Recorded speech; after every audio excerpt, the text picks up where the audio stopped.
Good morning, Dragon. We hope your evening aboard Endeavour was restful, and we are planning to resume all nominal communications at this time. How copy? Night on Endeavour, and great to talk to you, Mike, and the team, and congratulations, by the way. Hopefully the new edition is doing well. Thanks very much. Yeah, young Joseph Solomon is doing great. He's at home, hopefully letting his mom sleep a little bit. All right, well, the crew has been woken up.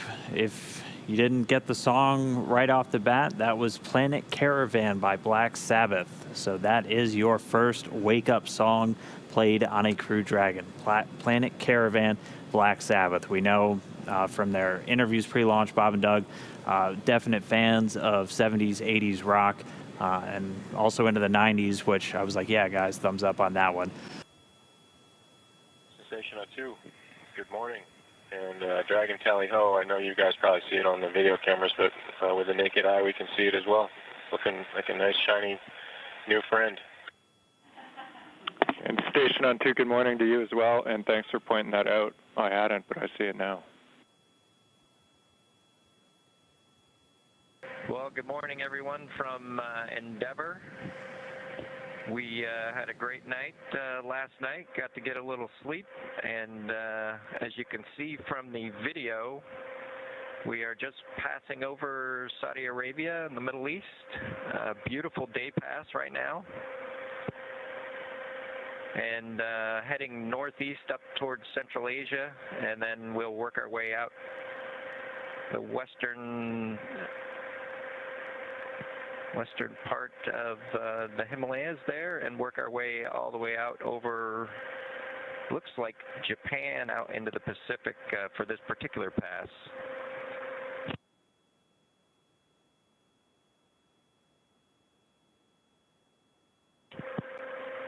If you look closely in the video, you can see just a sliver of moon kind of halfway between the surface of the Earth and the window pane as we're flying at about 17,500 miles an hour around the planet.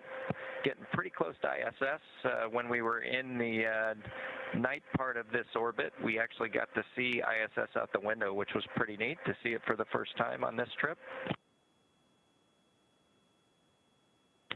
Bob's panning the camera back now, just kind of taking a look at around the cabin just to see how things look after a cruise lived in Dragon for an evening. We last night, the way things went, we had our normal activation, got out of our suits, had some a little bit of dinner, then reconfigured the cabin for orbit ops. Did a couple other events, including the media event last night, and then we proceeded to get ready for bed, which in space takes a little bit longer than I think on planet Earth. We had to pull out sleeping bags and sleeping clothes and all those kinds of things.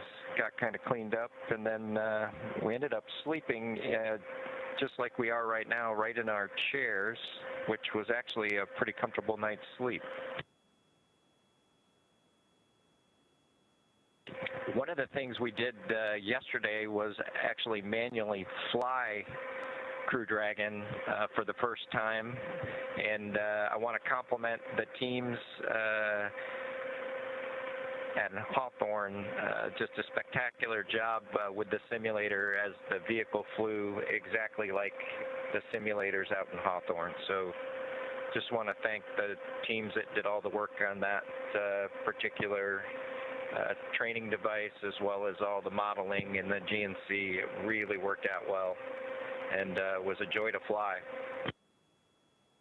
And I'm guessing it was the first time a space vehicle was flown with a touchscreen before. So we got that going for us. Well, hello, folks. Welcome aboard the Dragon Capsule Endeavour. Doug and I had a good night's sleep last night. We were surprised, I think, at how well we actually slept aboard the vehicle. A little bit quieter than Space Shuttle, a little bit more, I guess, environmentally controlled, so we had didn't have CO2 pockets or things like that building up, giving us congestion, which was super awesome. He talked a little bit about the changing and going back and forth between our suits and our sleepwear and the clothes we're in now, and managing all those things. But we've managed to keep the ship pretty tidy at this point as we went through the night's activities and then got into our preparation for today. We did get our suits dried out, get them packed away into the black bags that are stowed in the outboard seats. You can, if you look closely, you can see we've got them strapped in with the regular straps that you'd use for riding into orbit, and then over against kind of that former window location, there is a, you can see Doug's sleep bag there next to his crew notebook, and so that's how we're keeping all of our laundry constrained floating all around today. Doug mentioned the manual flying and how well the simulator matched that. I'll tell you that for the ride uphill on ascent, they just are never able to capture that at the simulator. And so I think Doug and I were talking about all the observations that we had all the way uphill. While it was an exciting ride, I think we got a couple of minor surprises just in terms of the way the vehicle is kind of moving and shaking and taking you into orbit. You can tell that it's fighting against the Earth as it makes its way into space, and that's just something a simulator can never truly simulate. We do have a friend on board with us. We introduced you to Trimmer yesterday when we did our little activity with the camera.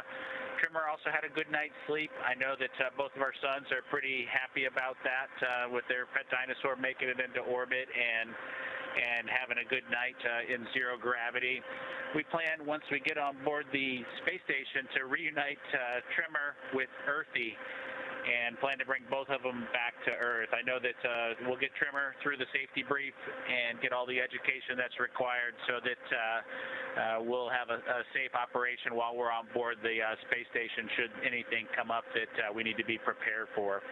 I know that Trimmer's also looking forward to helping us out with EVA preparations, just in case we need to do a spacewalk, and so we're looking forward to that as well.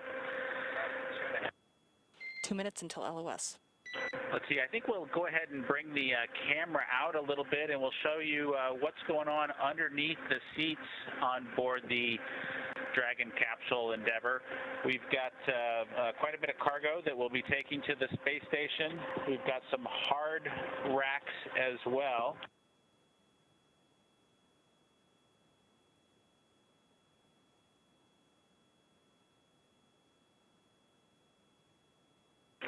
The hard stowage that we have can also be swapped, these hard containers here, for powered cargo, which lets us bring back refrigerated things from the International Space Station. And if you're super lucky, we don't have that this time, but I bet you some crew will take ice cream to the International Space Station with those.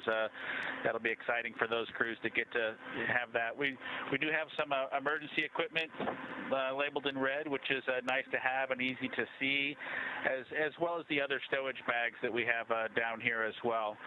I don't know if you were watching closely during our strap-in and insertion on the pad, but we did have the seats rotate at one point. We were down in an easier configuration to ingress the vehicle in, so when we climbed aboard, the seats were rotated down, and after we were strapped in, they rotated up our activities. And so those seats will rotate again in preparation for splashdown when we eventually come home.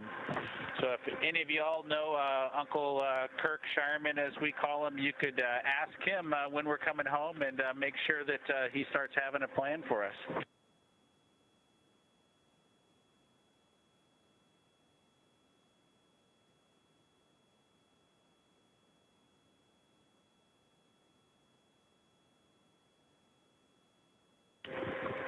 Well, we appreciate you having them coming on board again with us on Endeavor, and enjoyed showing you around both inside and out. The next time we'll be on video for you. We'll hopefully be on board Chris Cass in just hours. So we appreciate you stopping by and from Endeavor.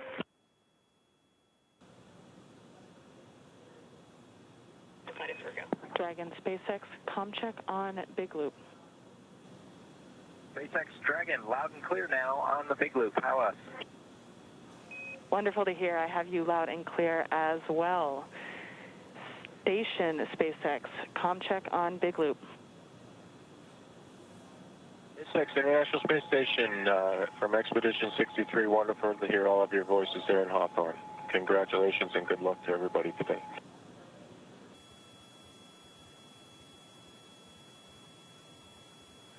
Dragon SpaceX, the ground is go for approach initiation. We will be enabling the maneuver shortly, and our updated expected maneuver start time is 12:11 UTC.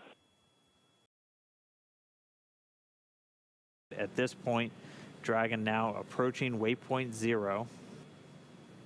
And really at this point, it's all relative maneuvers, a very slow and steady approach to the station.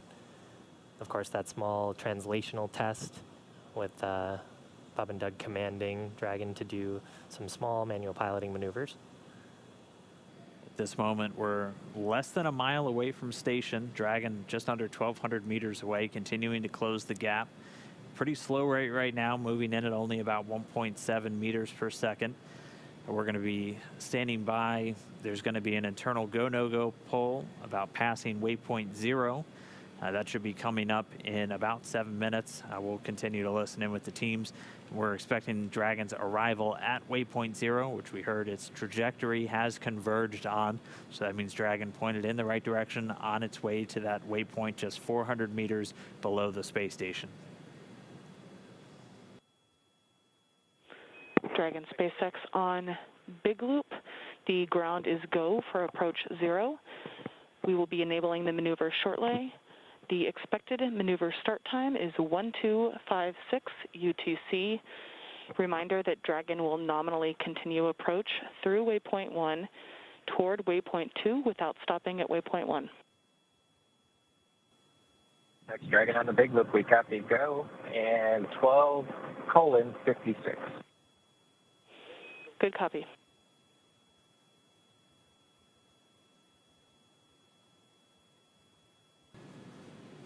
Here's a cool view from the station camera. You can see Dragon approaching. We've just got those red and green lights on either side of the capsule. It gives folks looking at the capsule a sense of orientation of the vehicle. And here's a view from Dragon. Dragon's got a number of relative navigation sensors, as well as a couple of cameras that can look forward. That will hopefully get some additional views for as we get closer to docking. So here's a good view of the space station. Here's a great view from a camera behind Bob and Doug. Bob in the right-hand seat in the pilot seat, Doug in the commander seat, or the CDR seat. They've got a display in front of them that's the forward view. It's got some procedural information on the left-hand side that's telling them criteria that they're looking for. Anything off nominal, they could, of course, step in and issue a command if necessary. And then on the left-hand and right-hand screen were actually their piloting controls. So when the vehicle is in an appropriate state to receive those commands, they can just hop in and use those touch-sensitive gloves, issue commands to the vehicle's attitude control system. Just about 240 meters away from the space station, we're pretty much lined up right in front of it along what we've been calling the V-bar, and you may hear that on comms. There is a very nice shot of the Dragon vehicle from cameras aboard at the space station. You just saw one of the Draco thrusters there firing, just to keep it in that hold attitude, flying right in front of the station. Yeah, we have 2 cameras on the very forward port of Node 2, so right where Dragon's going to be headed following the completion of this manual piloting test. Dragon SpaceX on Big Loop. C2V2 link reconfiguration is complete. The soft capture ring extension is also complete. Dragon copies on the Big Loop. Good ring extension and C2V2 reconfig.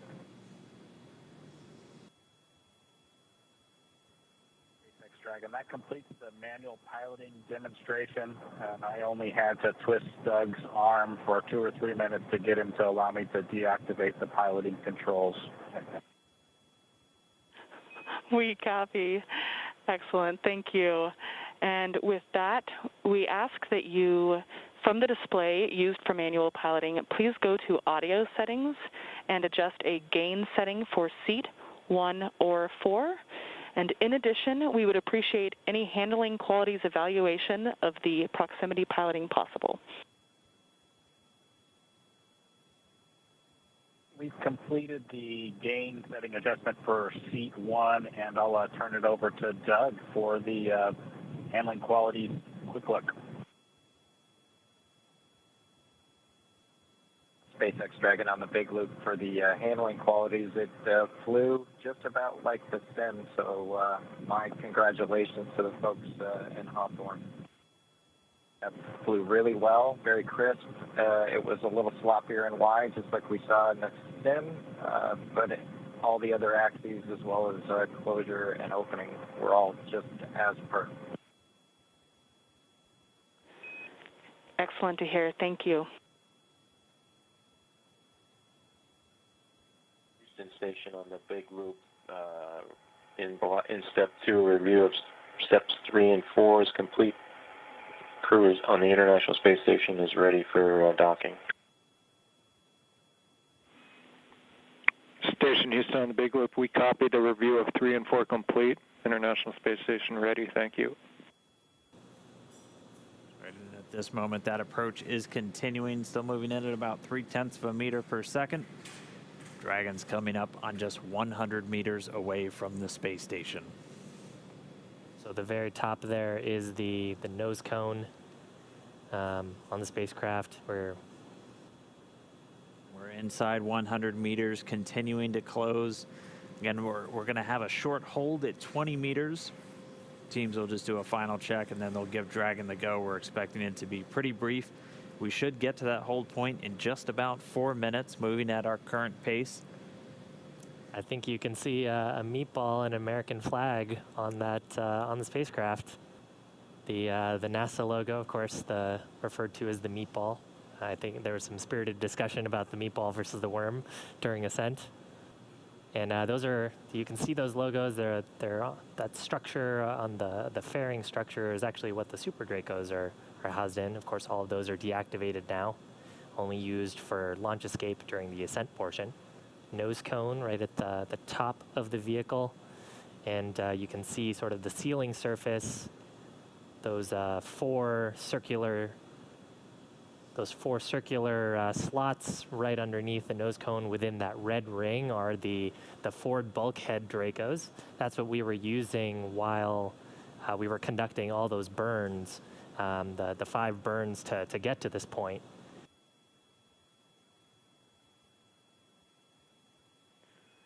Dragon SpaceX on Big Loop. The ground is go for approach 2. We will be enabling the resume shortly. As a reminder, ensure your visors are closed prior to Dragon's departure from the waypoint. And once Dragon is inside the crew hands-off point, retreat and breakout are not permitted. And for your awareness, we have sunset in a little less than 8.5 minutes. Dragon copies all on the big loop. Go for docking.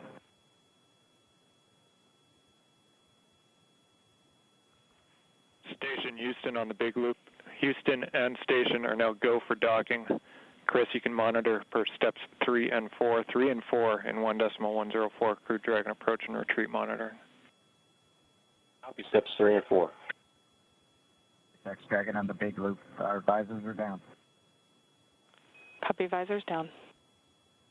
With the crew confirming their visors down, we should see the final approach resume. Station Dragon on the big loop. We are inbound from approach 2. Copy, inbound. Station copy. And we're going to be racing that sunset. The approach has resumed. Dragon closing in. We're inside 20 meters. And yeah, that crew hands-off point should come up in about 3 minutes or so. Right before we get that final docking, it comes about 20 seconds prior, or just about 2 meters away from the station still. And that's just the crew not issuing any abort commands. At that point, it would be too late, and so any aborts would be executed automatically by Dragon itself.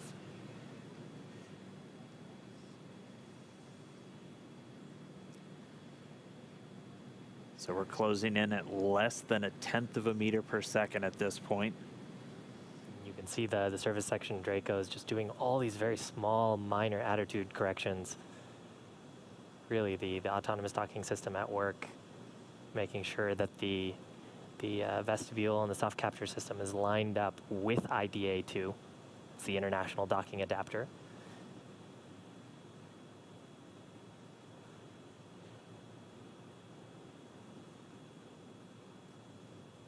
You can see much more clearly there the hinge mechanism for the nose cone. Those 4 black circles are the forward bulkhead Dracos, not to be used at this time. And then, of course, the pedals of the soft capture system. And we are just 5 meters away. Again, we're racing that sunset. As Dragon continues to close, 4 meters to go. Those shadows of the space station on the vehicle. Yeah, you can actually see the centerline camera pretty clearly there, sort of with the contrast of the sun right now. 3 meters to go.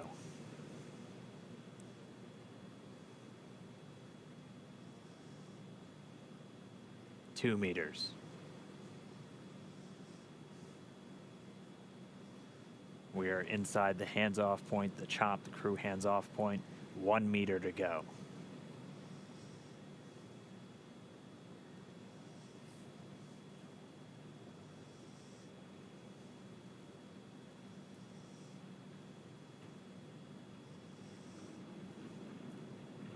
Soft capture complete. Dragon and SpaceX. Soft capture confirmed. Stand by for retraction and docking.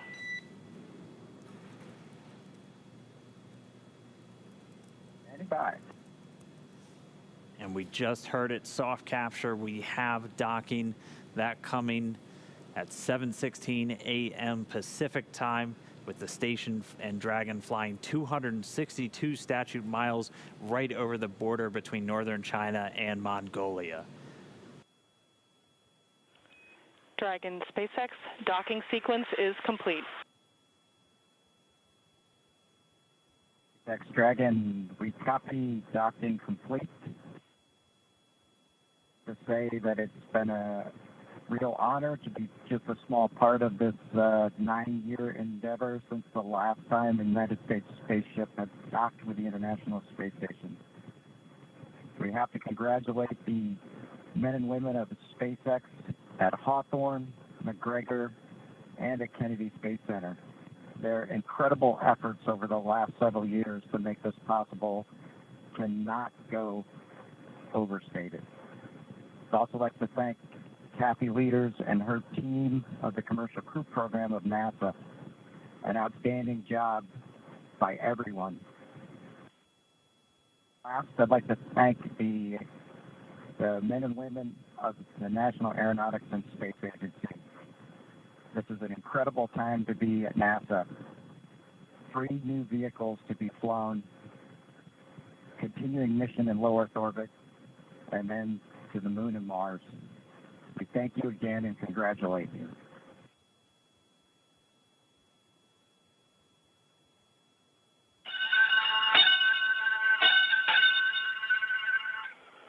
Dragon arriving.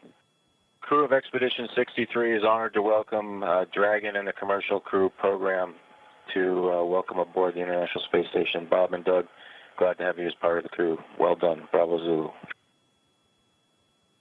Kathy. Thank you, Chris. Thank you, Chris. Endeavor, this is Houston. Bob and Doug, welcome to the International Space Station after your spectacular rendezvous and docking of the first Crew Dragon vehicle. For the first time since the retirement of the Space Shuttle, you have completed a historic ride to the ISS and have opened up a new chapter in human space exploration. On behalf of the flight control teams here in Houston and in Hawthorne, California, and to our SpaceX colleagues, bravo on a magnificent moment in spaceflight history and on the start of a new journey that has changed the face of space travel in this new era of space transportation.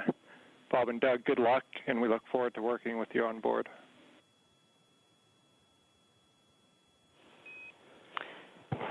Dragon, SpaceX, Bob and Doug, we here at SpaceX are honored to have been part of ushering in this new era of human spaceflight. On behalf of the SpaceX and NASA partnership, congratulations on a phenomenal accomplishment and welcome to the International Space Station. Well, thank you, Anna. We appreciate all the good words and everyone thanking us, but it truly was a magnificent effort by the entire team, the SpaceX team, the NASA team, and a team across America who was able to pull this off and bring human spaceflight again to our nation. Thanks for everything. Happy to be aboard.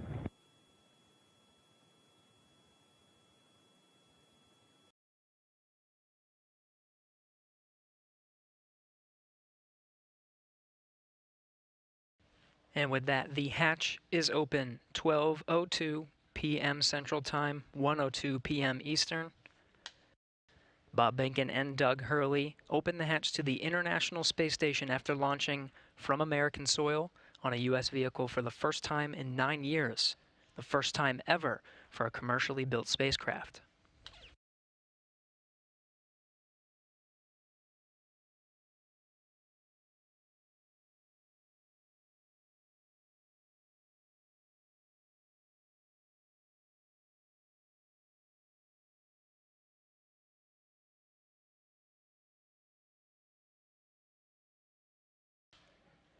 We have Bob Behnken from SpaceX Demo 2 mission entering the International Space Station.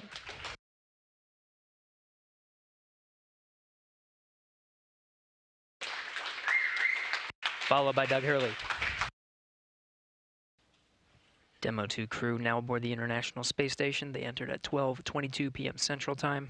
The station at the time was 262 statute miles over Turkmenistan. Crew all gathered in front of the cameras at the Node 2 forward end of the International Space Station. Just behind them is the hatchway to the Crew Dragon on its Demo 2 mission.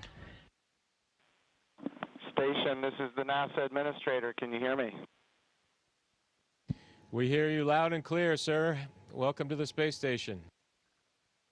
Thank you, Chris. It's good to see you. And welcome to Bob and Doug.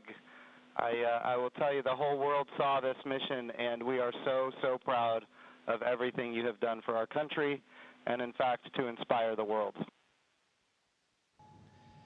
We sure appreciate that, sir. It's obviously been our honor to be just a small part of this. We have to give credit to SpaceX, the Commercial Crew Program, and, of course, NASA. It's great to get the United States back in the crewed launch business, and we're just really glad to be on board this magnificent complex. Senator Cruz, would you like to say a few words? Well, congratulations, gentlemen. The eyes of the world are upon you, and everyone is proud of you. All of America is watching you, and today and yesterday represent big, big days. We're looking at a decade since we've had American astronauts launched on an American ship from American soil. And I can tell you, I sat with my wife and kids in our living room watching on TV yesterday, and I suspect we did what just about everyone watching did, including both of you, which is held our breath as it took off. And we're glad to see you've landed safely. We're glad to see you've docked. And so let me ask you, that Dragon is an amazing vehicle. How does she handle? It flew just like it was supposed to. It was we had a couple opportunities to take it out for a spin, so to speak. Once after we got into orbit last night, and again today about 20 minutes before we docked. And my compliments to the folks back at Hawthorne and SpaceX for how well it flew. It is exactly like the simulator, and we couldn't be happier about the performance of the vehicle. What do you guys hope to accomplish in your time on the International Space Station? Well, while we're on board the space station, of course, with the new spacecraft, we do hope to put her through her paces, and so the good ship Endeavour is going to get a lot of checkout over the next week or two here, and hopefully we'll be able to declare her operational, and Doug and I will be able to take some burden off of Chris and his crewmates, Ivan and Anatoly, so that we can keep the space station operating at its peak possibilities. So we're looking forward to contributing any way that we can, and like I said, trying to keep space station as productive as possible. As a country, we're in the midst of a tough week. We're seeing protests, we're seeing a lot of anger, we're seeing violence. And I have to say, this launch and y'all's docking is a powerful inspiration of what we can do when we come together, of the power of unity, the power of ingenuity. And so I guess the last question I would ask you is since you have the opportunity to address, in particular, all the young people in America, what would you tell them in terms of what we can do when we can come together? You know, that's a great question. 9 years ago, just about exactly 9 years ago, we docked with Atlantis on STS-135, the last flight of the Space Shuttle program, a 30-year program. And folks at SpaceX, folks at NASA, the Commercial Crew Program put their heads together and worked diligently year after year, making sacrifices, working hard, and then 9 years later, American launch capability was restored, and this is just one effort that we can show for the ages in this dark time that we've had over the past several months to kind of inspire, especially the young people in the United States, to reach for these lofty goals and work hard and look what you can accomplish. Thank you, Senator Cruz. We have another very special guest here that represents the Johnson Space Center. And of course, it's my good friend from the House of Representatives, Dr. Brian Babin. Thank you. It's great to be with you guys. I was at the launch yesterday. I just want to say a huge congratulations. And, you know, there was a thunderstorm that blew in about 30 minutes or 45 minutes or so before liftoff. And it was in doubt there for a minute, but it was just an enormous achievement. I just want to say thank you for you guys. Really appreciate what you're doing for America. And the crew that's already been up there, Chris, and your two fellow Russians, to give you a great big thank you as well. I have a son who was a Navy SEAL, and I want to thank you for your service there too, Chris. And also, I would like to just see what I know you've said that the craft, the Dragon, handled very well, but I want to see how it compares with the space shuttle. Well, thank you, sir. It certainly has been a long endeavor for us and our namesake spacecraft. We're proud to have her on board the International Space Station after all that the teams around the country and across America have done to get us here today. As far as a comparison with the space shuttle, both Doug and I took a few minutes while we were accomplishing the approach and docking to, in our spare time, talk a little bit about it. We were surprised a little bit at how smooth things were off the pad. The space shuttle is a pretty rough ride heading into orbit with the solid rocket boosters. And our expectation was, as we continued with the flight into second stage, that things would basically get a lot smoother than the space shuttle did. But Dragon was huffing and puffing all the way into orbit, and we were definitely driving or riding a Dragon all the way up. And so it was not quite the same ride, the smooth ride, as the space shuttle was up to Miko. A little bit less G's, but a little bit more alive is probably the best way I would describe it. I'm going to turn it over for a second to my deputy, Jim Morehard, who's been a great deputy at NASA.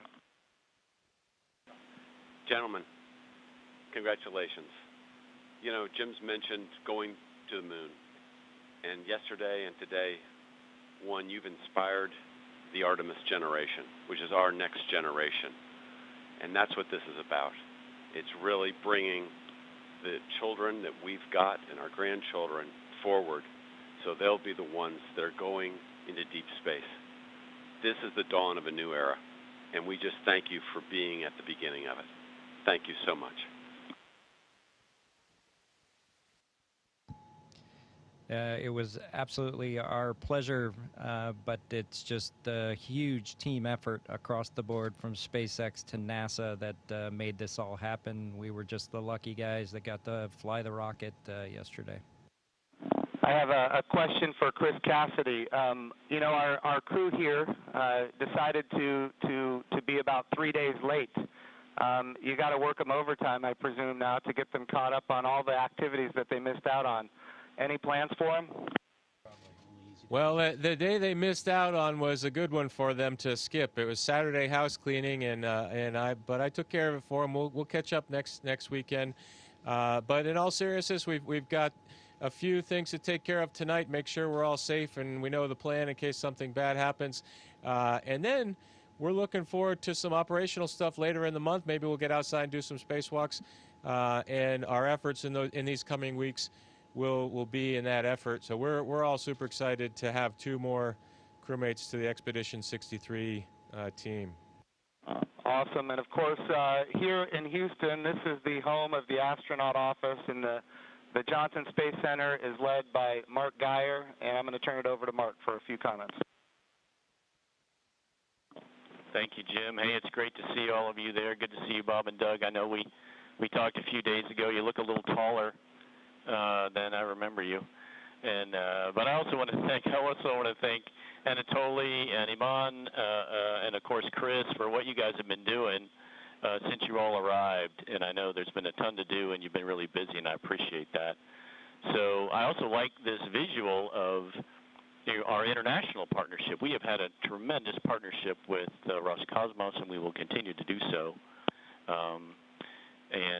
But it is nice to see crew arrive from this side of the space station. So that was pretty cool after 9 years.